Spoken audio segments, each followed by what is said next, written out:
Freddie Coleman, ESPN Zone with Armen and Levack, the Freddie Coleman Show, 11 to 2 a.m., ESPN Radio. He's talking to Derek Brown over here. Hey, I get a chance to hang out with a former Giant. Not bad, Come on now. That's a good day for me. Super Bowl former ring, Raider. the whole nine. Former Raider is what we're really talking about, Nah, when you're on the East Coast, son, this is the best side. You got to stay with the East Coast, son. Amen. I don't care if your Raiders are above 500. I'm about to bring it out. How the East Coast do when they went West Coast? We'll put it this way. You can have your commitment to mediocrity until this year.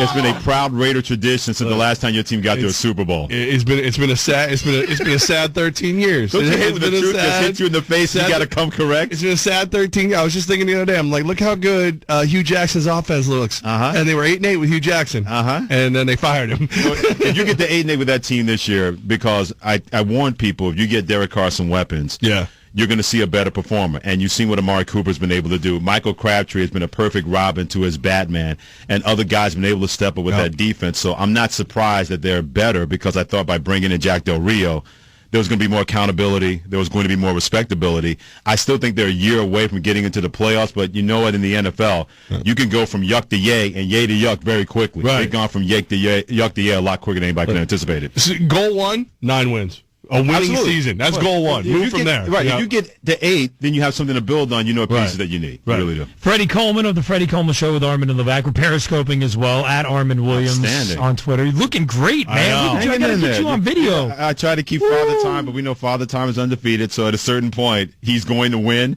There's nothing I can do about that. Well, part of that is that you need to think about, getting rest on your days off, like today, and you're still coming up to talk to us, man. Well, this is a day off for me, hanging out with you guys. This is not strenuous or anything like that. You're Come incredible, on, you know better than that. You're incredible. We appreciate it. How many times we talked about me doing that for you guys? It's not an issue. Tons of times you told me that. Right, so why is it Groundhog Day? Over the top. We're having the same conversation because we got to we just appreciate it. We appreciate it. We want to make sure that you know. You know, we look out for each other. That's not an issue. And it's cool too, because we've been friends with you since day one. Absolutely. Since I got to Albany, since Armen and Levack have become a show. So I want you to grade how we have done today on Bristol, okay? Okay. So we had Mike and Mike on the show. Okay, A. All right, not bad. We had Adam Schefter. A+. Brian Windhorst. Oh, yeah, Brian Windhorst. He taught the Bulls with Derrick Rose, the whole separation of church and state, maybe? No, we went on the hard-hitting stuff, like the hair transplant for LeBron. Oh, my God. We think LeBron had a hair I'm surprised you transplant. the jersey transplant. Well, we got that too. We did that too. If you throw a little pop culture in there, that's A. All right, that's an A. Don't you worry. Doug Kazarian, our buddy who does College Game Day. And College Game Day. Nice. Yeah. And giving him a little love and a little shout-out. That's another A. Okay. And at 6 o'clock, Barry Melrose. Oh, you got to talk hockey. Right? You have to talk Connor McDavid. You have to talk about what happened last night between the Blackhawks and also St. Louis Blues. They're up 5-2. They lose that game. Look at him on a day off. 3-on-3 overtime. One of the best things in life ever. 3-on-3 overtime. Keeping up with hockey on... Wait. I'm a Rangers fan from way back, man. Back in the day. Way back in the day, to the John Rattel days. How you feeling about them this year? I think they're going to be okay. I still worry about their defense, and they need Nash to continue to do what he's done the last couple of games, where he is so good at driving to the net. I think whatever injury he had kept him from doing that, but I think he's fully 100% now, and his ability to drive to the net, it provides open spaces for everybody else. And we saw that the other night. The minute that he got there, you put the puck on his tape, that puck's going into the back of the net. So I still worry about their defense. I worry about those guys in front of the outstanding goaltender Henrik Lundqvist, but offensively, they have that capability where they can handle teams and not be outrun or out-iced by teams in the Western Conference. ESPN's Freddie Coleman with Armen and Levack. We're live from Bristol thanks to Taylor Tech Security. Now, we covered the Rangers. What about the Knicks? What do you think of Kristaps Porzingis, man? I'm excited about this kid. I think he needs to be less light in the britches because, Goodwin's going to blow him over.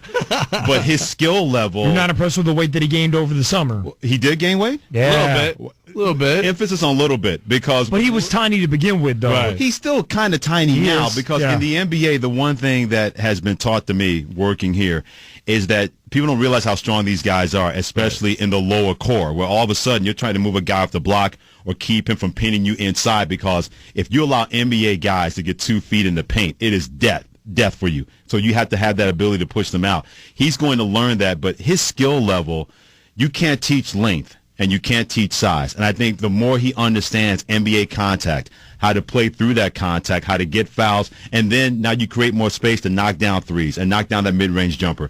He's a really good offensive rebound if you don't block him out. He's had a couple of posterized dunks on people where he goes over the back of them and dunks it home. The league is going to figure him out and make those kind of adjustments. I still think the Knicks are a 35-40 win team at best. But for the first time, guys, they actually look like they know what they're doing. They look like that there's a plan in place, and they have guys that can carry that out. I don't know how injured Carmelo Anthony is. We'll see if he can overcome that. But Langston Galloway, he's been terrific. Kyle O'Quinn, he's been terrific. So pieces are there. They're a 35-win team. But if they keep playing and looking like a basketball team, they may want to surprise. You say 35 wins, I'm excited. Like, I want to start a party. So am I. You know, we need a ticker tape parade, the Canyon of Heroes. They get 35 wins. You're talking dirty to us. You know, but in the Eastern Conference, even though the Eastern Conference is better, if you get to 40 wins, you might sneak into that 8th spot. Right. Because Indiana seems to be improved. I wonder about the Celtics. Can they get used to people game planning against their basketball team now? It's still Cleveland's world. Right. No one's going to challenge that team. I know Toronto's 5-0. We've seen this before. Last couple of years, great in the regular season, and then they fall all over themselves in the playoffs. Yeah. The Wizards' backcourt can really be scary with John Wall and Bradley Beal, who, for my money, is the second-best shooter in the league behind Steph Curry. That's how good he's been. He won the game last night against San Antonio with that three-point shot. So it's still Cleveland's world. There'll be some challenges, but not worthy challengers. But if the Knicks get to 40 wins, that may be more than enough to get into an 8th spot. And we saw how Boston was able to benefit from that, playing Cleveland tough, losing and getting swept. But they learned so much from being in the playoffs, being an 8th-place team in the Eastern Conference. Freddie Coleman of the ESPN's The Freddie Coleman Show, 11 to 2 a.m. on ESPN Radio and 104.5 The Team. We're live from Bristol. Thanks to Taylor Tech Security today. Freddie, kind enough to come in and join us. Ryan Fitzpatrick, the thumb. He's banged up. How good are the Jets? Are the Jets a playoff team?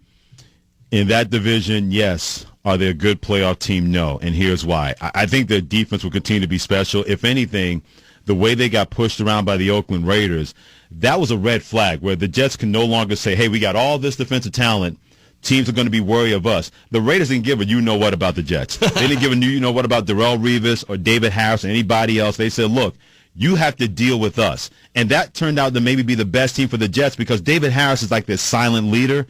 But he made it a point that his words were going to get heard, and in every newspaper in New York when he said, this is unacceptable. We don't play defense like this. So if they keep Ryan Fitzpatrick healthy, the one thing you know about him, at least what I've seen outside the first 2 weeks of the season, he's not going to throw the ball away. He's not going to put the defense on a short field. Geno Smith wasn't bad in relief against the Raiders, but there are going to be some Geno Smith moments where you just put your facepalm situation because he's going to do that. Ryan Fitzpatrick has learned, if I get the ball to Brandon Marshall, trust Chris Ivory, Eric Decker's been a wonderful second option. He's been able to spread the ball around, but he's been able to deliver that football when they needed it, and he can get you first downs with his legs. So they may get into the playoffs. I don't think a deep run is in them, but I like what I've seen from the fact of Todd Bowles done a really good job knowing the pulse of this team and understanding, get the ball out playmakers, let them run wild, and have everybody else try to defend that. All right, let's talk about the most talked about glove in New York since OBJ's one-handed catch or Michael Jackson was on tour. Good one. The Jason Pierre-Paul glove. Is that going to be in Modell's anytime soon? Well, it would be a very descript and small clientele just for this one glove. Yeah, that's the first time I've seen that. It's a niche market. Yeah. So, what do you expect from Jason Pierre-Paul? Let's assume he's playing this weekend. What do you expect from him? Of course, rust. You can be in great shape, but football shape and regular shape are two different things. But the Giants need that pass rusher because right now that's the Achilles heel for the New York Giants is that front four. The linebackers are not bad. The secondary's more than been okay in my opinion. Landon Collins has been terrific. Dominic Rodgers-Cromartie has really done a great job at the cornerback position.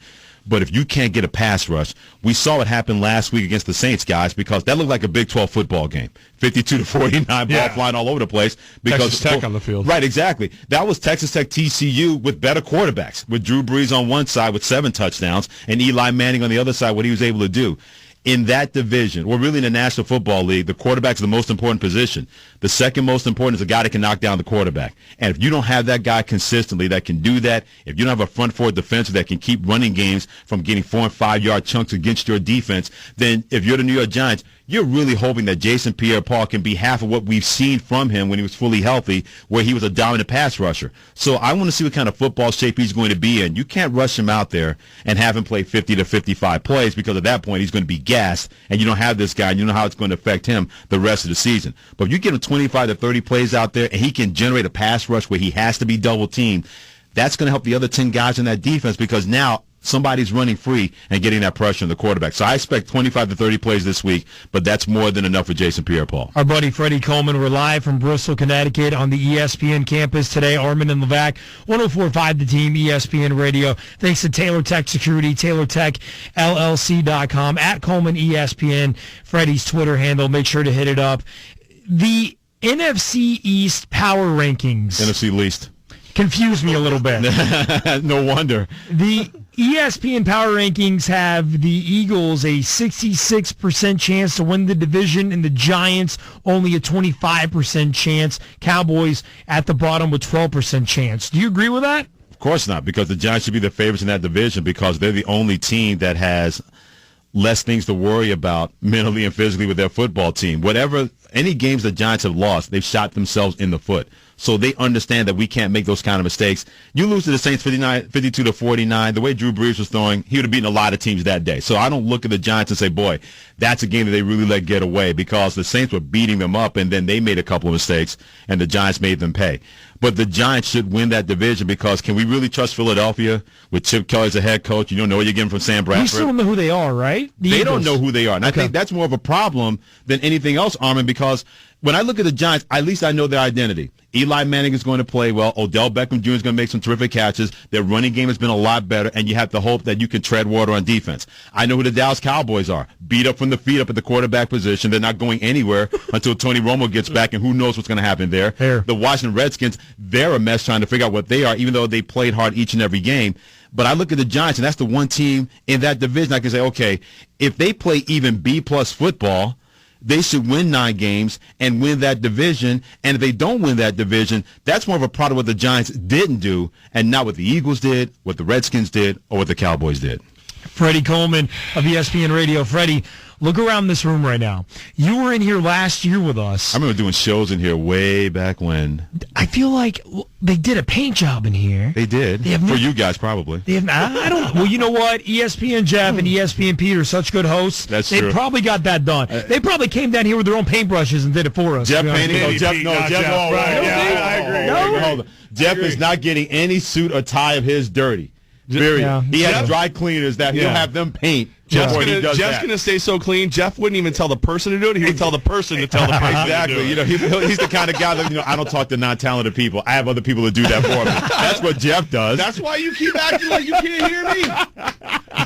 What do you remember from the studio back in the day? How far back does the studio go? This studio was originally where a lot of the ESPN radio shows were before we moved over to building number 2. So I'll never forget doing shows in here, talking to college football coaches, talking to Mike Krzyzewski, the Duke head coach, when they're part of That's ACC awesome. Media Day. So anytime I come back to this room, there are a lot of special memories in here. Where Mike Tirico, he did shows in here. Chuck Wilson, he did shows in here. Keith Olbermann, he did a show in here. So it's pretty cool to kind of have like a homecoming week where you get the yearbook from your old high school, college yearbook picture. Oh, my God, look at that haircut. It's kind of cool to come back home here in building number 5. All right, so last year, Yeah. I made a little bit of a faux pas, and I shook Greeny's hand.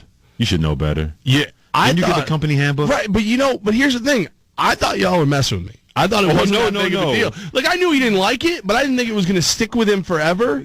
Levack, there's people that don't like stuff. He's at the whole opposite spectrum of not liking stuff in terms of he's beyond that extreme. There are germaphobes, and then there's him. Get Levack. There really is.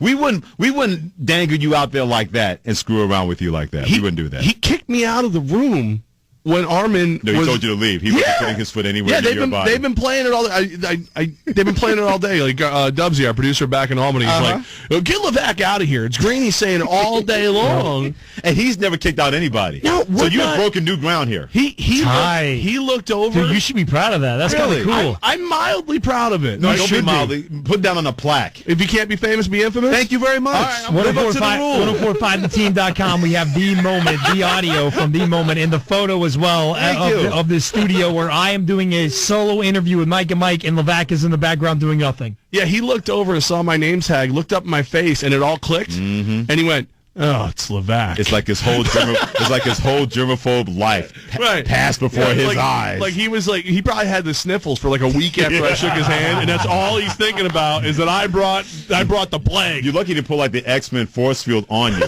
That the minute he sees you, and you can't get near him. I'm surprised he didn't have big guy Golick like knock me out of the room. Oh no, Golick's like that's his problem. Yeah, Golick's like that's Golick gave me that look like you know when your woman doesn't like your best friend.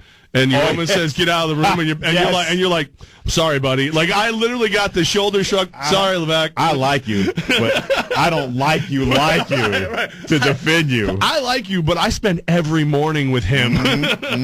It was the old line that you can pick your friends, but when you pick your wife, that becomes your friend. No matter what. And then she picks your friends. Then she picks your friends. Exactly. I don't like him. Get rid of him. Done. Marching orders. Got them. And next thing you know, I'm in the hall watching, like a little kid outside the bakery. Please let me in. I want the apple turnover. Please let me have it. Apple turnover. Got up early just to talk to them. And then in flashbacks, those things are going to happen, my friend. ESPN's Freddie Coleman, the Freddie Coleman Show, 11 to 2 a.m. Of course, Freddie once on the air in Albany back in the day, man. Good Lord. That was 2003, 2004. Oh, it wasn't that far. It wasn't that long ago. I don't think you two were born when I was on the air in Albany. I was on the same time. I was just doing rock radio. I was doing rock radio too for Pitch 106, and I was on the classic edge. rock station. So you guys were competition. Yep. Yeah. Oh no, he was dominating me. There was no competition there. Well, because I left there. Yes. Right. In '99. Yes, exactly. So I left in 2004 to come here. Yeah. So, and then it's funny because the local radio newspaper guys, like I went on a 2-week vacation, and they wrote me back. They're like, "Are you really on vacation? Or are you on vacation like Freddie, where you're going to pop up in like Connecticut?" It was funny how that got out because it wasn't supposed to.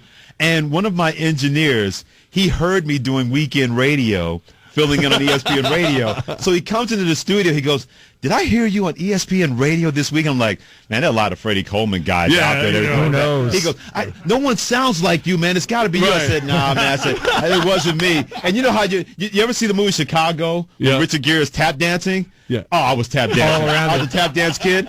So after about 3 or 4 more questions, I go, "I'm not at liberty to say," because I had comment. There was no comment, and they didn't know about it. Right. I was auditioning. I hadn't even gotten the job down here. So I finally gave up the ghost at that standpoint and told them. He said, "Your secret's safe with me." He said, "I just wanted to make sure because I thought I was losing my mind." I'm thinking, there's no way there's another guy named Freddie Coleman on national radio. Sounds like that. Your energy, He said for 48 hours, he was like in a stupor. He couldn't wait to get to work on Monday to finally confront, and get me to the court of the engineer and say, "Are you guilty or not guilty?" That's funny, how that happened. man. Oh, man. Freddie, we love you, dude. Thanks for coming in for us, man. You guys. Love you guys as always, man. This was awesome.